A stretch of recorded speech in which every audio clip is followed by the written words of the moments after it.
What happened to Hitler when he got hit in the face? He could not see. He could not see.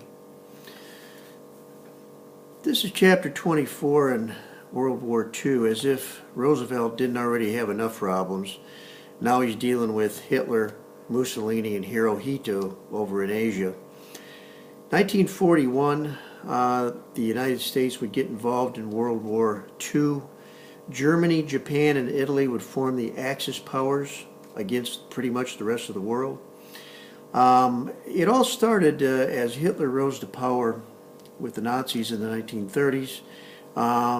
They tried to cut him off at the pass with the Munich Conference in 1938, where Chamberlain, at the time the leader of England, met with Hitler, and him and the French leader agreed to let Hitler take over the Sudetenland, which was part of Czechoslovakia. It was a German-speaking area in Czechoslovakia, and in return, Hitler would not go any further, and he would not invade England and France.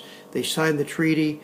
Chamberlain thought he hit gold with that.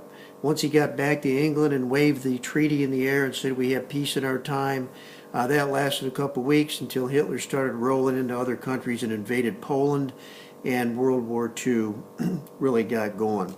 From the start, the United States was on the outside. They helped England through the Lend-Lease Act, where they borrowed. They would loan them weapons to fight the Nazis, and Roosevelt was adamant about the fact that we won't get into the war until we're attacked on American soil. Well, that happened on December 7th, 1941, when the Japanese bombed our naval base at Pearl Harbor, Hawaii, and 2,400 Americans were killed. Churchill at that time was the leader of England, and he was probably secretly hoping in kind of a weird way that the United States would come into the war, and that's what happened, and then we were on their side. Many men went off to war. So that opened up a lot of factory work for women. Rosie the Riveter is one symbol of women factory workers during this World War II era. And many of the automobile factories turned over to making tanks and military weapons and cannons and trucks and jeeps and things like that during this time. The plan was to invade Europe. In 1944, that would be called D-Day. Operation Overlord, it was led by Dwight Eisenhower, and they would invade at Normandy, France, the northern part of France, on June 6, 1944. There'd be 370,000 soldiers. It would be the largest land invasion in world history. As things started closing in on Hitler, he went and invaded Russia. Stalin and his men pushed the Nazis back. Hitler ended up eventually back in Berlin. The Germans were losing the war by this time in 1945. Hitler and his fiancée, who became his wife just for a couple days, went down in a bunker with Joseph Goebbels, the minister of propaganda, and his children and wife, and they all committed suicide. Including Hitler's dog Blondie, a German Shepherd. They gave him some cyanide. So if you love animals, well, you're not going to like Hitler either. Meanwhile, over in victory in Europe, meanwhile over in the Pacific, we were still fighting the Japanese in 1945 in June, July, and August. Leyte Gulf was one of the biggest, largest naval battles ever against the Japanese. Back home there was a lot of discrimination against the Japanese Americans. It's like we couldn't trust the Japanese, even though some of them were born in America and probably as American or more American than some Americans were. But we rounded up many of them and put them in relocation camps, and of course this was called internment. About this time, Roosevelt would die in April of '45, and Truman was his vice president, and he became the accidental president. He was called in by some of the military leaders and a few of the people that were close to the situation, and they told him that they had a secret weapon called the atomic bomb, and they had actually exploded one in July of 1945 in the desert. And they asked the president if he wanted to use it on the Japanese to end the war. After much thought and prayer, Truman decided that's a good thing. We're going to have to do it, because if we invade by land, we're going to lose more Americans and probably Japanese, he felt.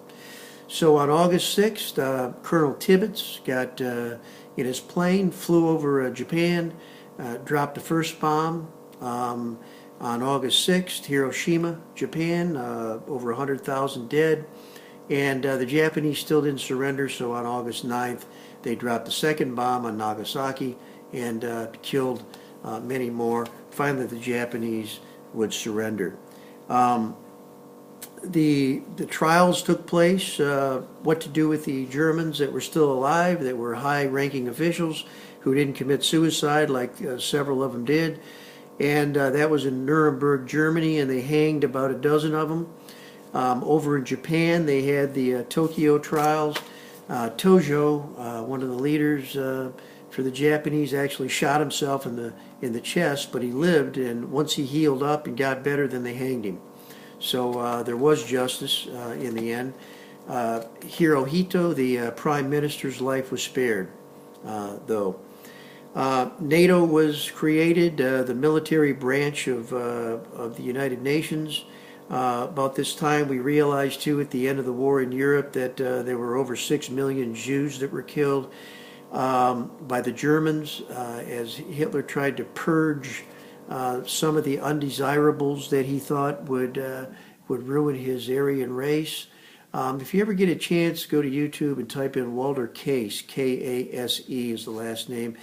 He's from Houston, a former Holocaust survivor who just passed away here in the last couple of years. But in the end, 15 million World War II veterans in the United States served. One of them was my Uncle Don, who was actually shot by the Germans during the war several times, but survived to tell about it. And I think about him quite often. He died in the year 2000. A couple things to think about here as we head down the home stretch here and close it off. You know, should we have dropped the bomb? You know, Truman decided to, and it ended the war. When they asked that question years back, 85% of Americans said yes. When they asked it here recently, 50% of Americans said yes. Of course, the younger people didn't live through that time. Second question, can we ever have another Hitler? Can someone be as bad as he was? Is there somebody out there not like that? One more thing to think about. It's kind of interesting how we go from enemy to friend. Germany and Japan are good friends of ours today, allies. But in 1941, that certainly wasn't the case. So something to think about.